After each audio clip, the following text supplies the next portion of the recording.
అన్నమయ్య జిల్లా గుమ్మసముద్రం గ్రామంలోని digital assistant బాబా ఫక్రుద్దీన్ దాడికి గురై గాయపడిన గుండువారిపల్లి గ్రామానికి చెందిన బాధితులను జిల్లా కలెక్టర్ శ్రీధర్ చామకూరి గురువారం ప్రత్యక్షంగా పరామర్శించారు. బాధితుల ఇంటికి స్వయంగా వెళ్లిన కలెక్టర్ వారికి ప్రభుత్వం తరపున క్షమాపణలు తెలిపారు. తాము బాధితులకు పూర్తిగా అండగా ఉంటామని, న్యాయం జరిగేలా చూస్తామని భరోసా ఇచ్చారు. ఈ ఘటనపై సంబంధిత డిజిటల్ అసిస్టెంట్ పై బి కొత్తపేట పోలీస్ స్టేషన్ లో SCFT అట్రాసిటీ చట్టం కిందతో పాటు వివిధ సెక్షన్ల కింద కేసు నమోదైందని కలెక్టర్ తెలిపారు. అలాగే శాఖ పరంగా కూడా కఠిన చర్యలు తీసుకుంటామని హామీ ఇచ్చారు. ప్రస్తుతానికి అతన్ని విధుల నుంచి తొలగించి ఎంక్వైరీ ఆఫీసర్ గా మదనపల్లి సబ్ కలెక్టర్ ను నియమించామని ప్రకటించారు. కలెక్టర్ మాట్లాడుతూ బాధితుల వైద్య ఖర్చులను తన స్వంత నిధులతోనే అందిస్తానని, అలాగే తల్లికి వందనం వంటి ప్రభుత్వ పథకాల ప్రయోజనాలు వారికి అందేలా చర్యలు తీసుకుంటామని తెలిపారు. ప్రభుత్వ పథకాలు వారి కుటుంబానికి చేరుతున్నాయో లేదా కూడా కలెక్టర్ స్వయంగా తెలుసుకున్నారు. జాయింట్ కలెక్టర్ గారు, సబ్ కలెక్టర్ గారు మరియు ఎంపీడీఓ గారు, తహసీల్దార్ గారు అందరూ కూడా మరి గుమ్మ సముద్రంలో ఉన్నటువంటి గండువారిపల్లి గ్రామానికి రావడం జరిగింది. బి కొత్తకోట మండలం.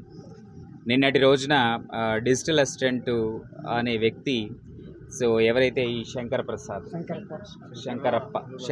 గారు ఆ సచివాలయంకి వెళ్ళి తల్లికి వందనంకి సంబంధించి వారికి 2 పిల్లలు ఉంటే ఒక్కరికి మాత్రమే వచ్చింది, రెండో వారికి రాలేదు, స్టేటస్ చెప్పమని అడిగినప్పుడు అతను అనుచితంగా ప్రవర్తించి వీరిని గాయపరచడం జరిగింది.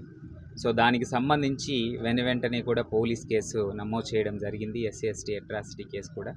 అదేవిధంగా అతనిపైన శాఖపరమైన చర్యలు కూడా ప్రారంభించాము. సో విధుల నుంచి తప్పించేసి మరి సబ్ కలెక్టర్ గారిని ఎంక్వైరీ వేయడం జరిగింది. ప్రిలిమినరీ ఎంక్వైరీ రిపోర్ట్ కూడా సబ్మిట్ చేయడం జరిగింది.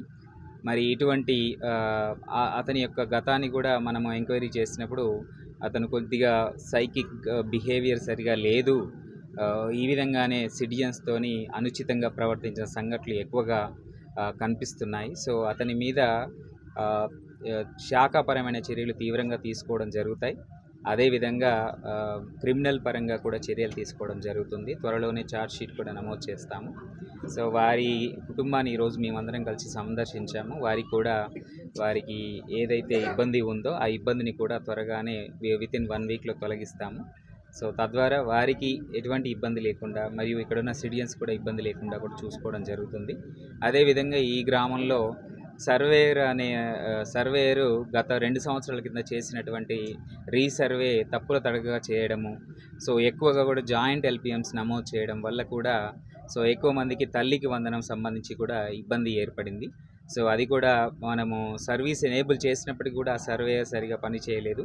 అతని కూడా విధిలో గతంలోనే తప్పించడం జరిగింది. అవి కూడా సరిచేసి త్వరగా అందరికీ ఈ గ్రామంలో 25వ తారీఖు గ్రామసభ పెట్టి పూర్తి స్థాయిలో అందరి నుంచి అప్లికేషన్స్ తీసుకొని సరి చేయడం జరుగుతుంది.